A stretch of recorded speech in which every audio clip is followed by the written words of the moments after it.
Daryl, and I did Randolph versus Owasso School District I-011. The lawsuit was filed on February 15, 1996, and it was closed 1997.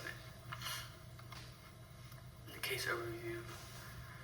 So the parties that were involved were William Randolph and 10 other parents, along with their daughters, versus Owasso Independent School District. So Owasso School District implemented a system where students were surveyed to determine their interest in specific sports, including softball. Then it was used to help decide whether a student could try out for the team. The survey was not a formal tryout process, but it was used to guide them to team selection decisions. Students and parents argued that the survey was used to discriminate against certain students. And right here I have more towards softball, because softball plays a big part in this case. So the timeline of events that occurred. So one, we have the survey implementation. The school district implemented the survey to gather information about the students' interest in sports, including softball, to help determine the team selection. To me, this is like ridiculous because like, how can you have students take a survey and see their interest in the sports, and then determine to like pick the team from the survey, which it don't make any sense at all. But two, we have the student and parent objection. So the students and their parents objected to use the survey, arguing that it was a violation to their First Amendment rights and that it was being used unfairly. In this case, it's being used real unfairly. Just seeing their interest in sports. So say like I'm not that interested in soccer and I want to still try out for the team, just to be active, stay in a groove of things. And based off that survey I took, I wouldn't be able to make the team because I had, didn't pick a lot of things about soccer on there. So, 3, we have the legal challenge. The students and parents filed a lawsuit against the school district, alleging that the survey violated their constitutional rights. If I heard that, my kids had to take a survey just to be, to determine if they can make the team or not, I would take this action and, file a lawsuit against the school as well. 4, we have court proceedings. The case went through various legal proceedings, including lower courts and the Supreme Court. And then 5, the outcome. The case likely concluded with a ruling of a constitutional of the school district's survey system and its impact on the students' athletic participation. Now the legal issues. So they obviously violated Title IX and their constitutional rights with this. Having the students take a survey, just to determine what sport or team they could try out for is, just isn't right, at all.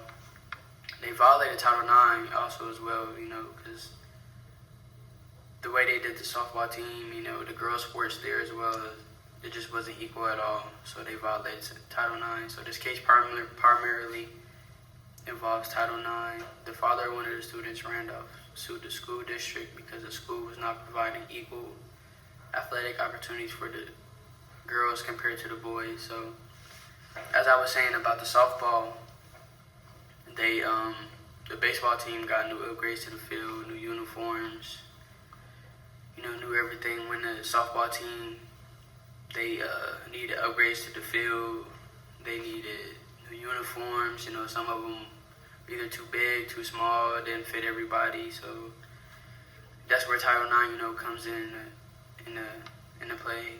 They're not equal at all. So the court proceedings, the plaintiffs contended that the Owasso School District systematically discriminated against female student athletes, inferring upon the Title IX and the Equal Protection Clause. They alleged that the female students were denied equal opportunities in interscholastic athletics solely based on their gender. So, with the survey thing, that just, messes everything up. And then, they also violated Title IX. Forgot to mention that, with the scheduling and stuff. So they wouldn't feel like some games they wouldn't put on the schedule, or their schedule wouldn't be as long as the men's schedule. So they would have, a lot of gaps in between the schedules and weeks, throughout the season, which, isn't right. Why would you not want to have your team play at all? Which it doesn't make any sense. But so the school district denied the allegations of intentional discrimination, arguing that any disparities were unintentional and did not constitute violations of the Title IX or the Equal Protection Clause. Excuse me. I don't understand how they don't see the wrongdoing that they're doing. With the survey thing, with how they're treating the women's sports at the school, and then they did, just go and deny it. So I feel like that's where the parents, seen that they wasn't, trying to admit the wrong, that they were doing. So they had to take it a step further and take it to court. So the parents of the female students filed a class action lawsuit that alleged that the Owasso School District violated Title IX and the Equal Protection Clause by not providing an equal athletic opportunity and resources compared to the male student athletes. As I said previously, things wasn't, equal at all. If things were right and all that, I feel like maybe one parent would probably feel upset about something, but, it's multiple. It's, like over 10 parents that complained, complained and wanted to file a lawsuit against the school. The judge, Terrence C. Kern, granted the plaintiffs a motion of class action certification, allowing the case to proceed on behalf of the similarly situated female students in the district. So, as I just said, there were multiple parents and, female students that, felt the things that were wrong that they were doing with the survey thing, with how they were treating the softball team, with the scheduling of female sports too as well.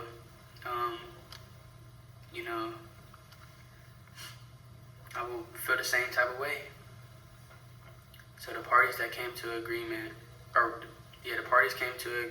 and reached a settlement through a consent decree, and the court approved it. So basically they just agreed upon something, and the court agreed on it.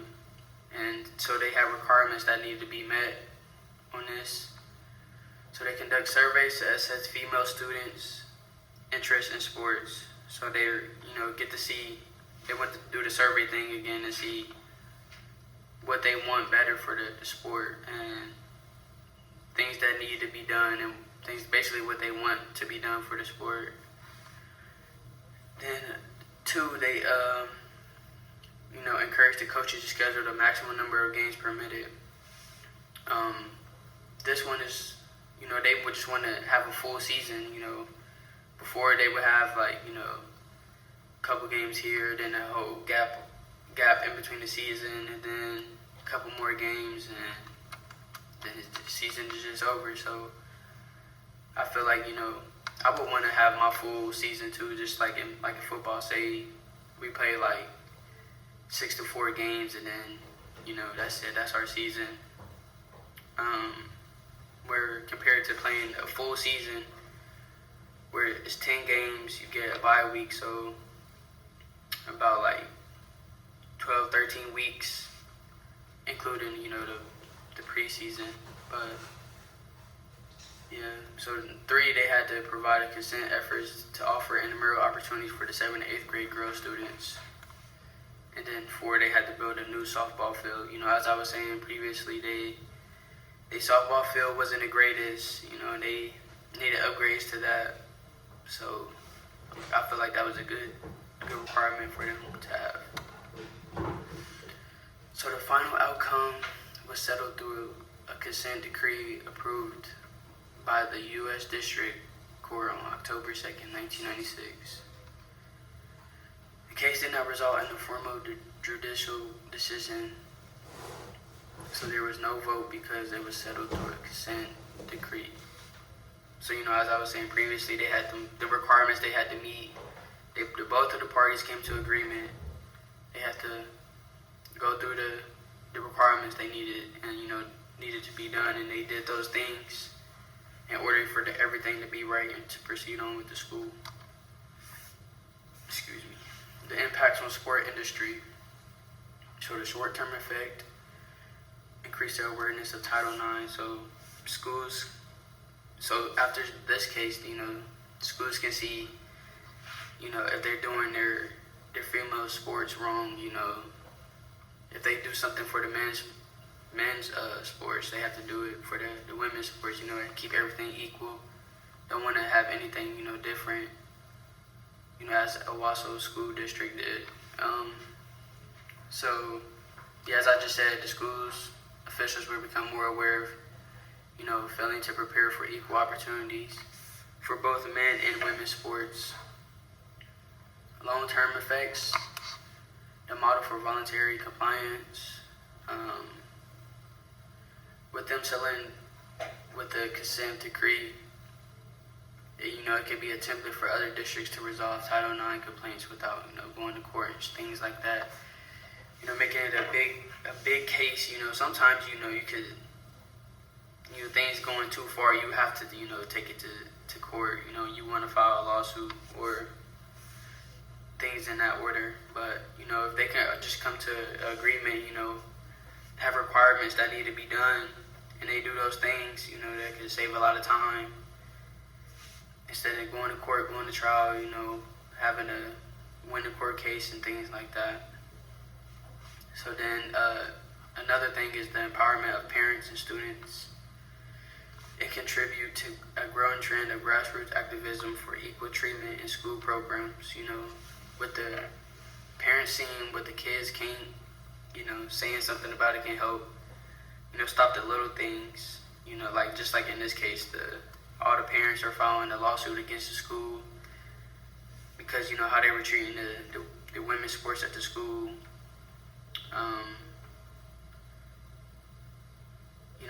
The parents can see the little things that kids don't see. So I feel like that's like a good thing, that can stop things from getting too far out of hand, and, schools can't try to get by with the little things either like that. So critical thinking reflection, yes, I do agree with everything how, the layout of the case, because they came to a consent decree and the court approved it, so, things didn't have to get too far out of hand, by going to trial. But the one thing that didn't sit right with me was the school district. Still was not admitting to the wrongdoing.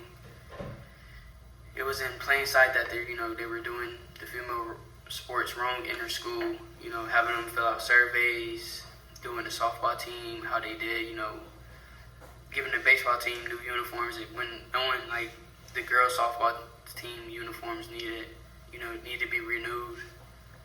And then, the softball field too as well, they needed some upgrades to that.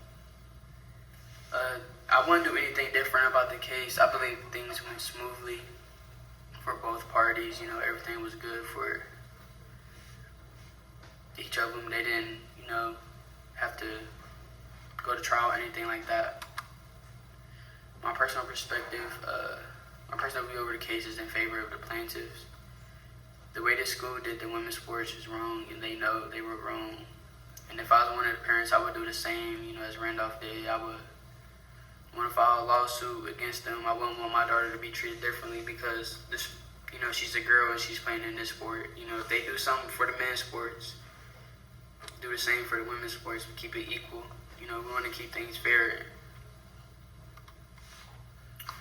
So in conclusion, the case, didn't reach trial. They settled on the consent decree.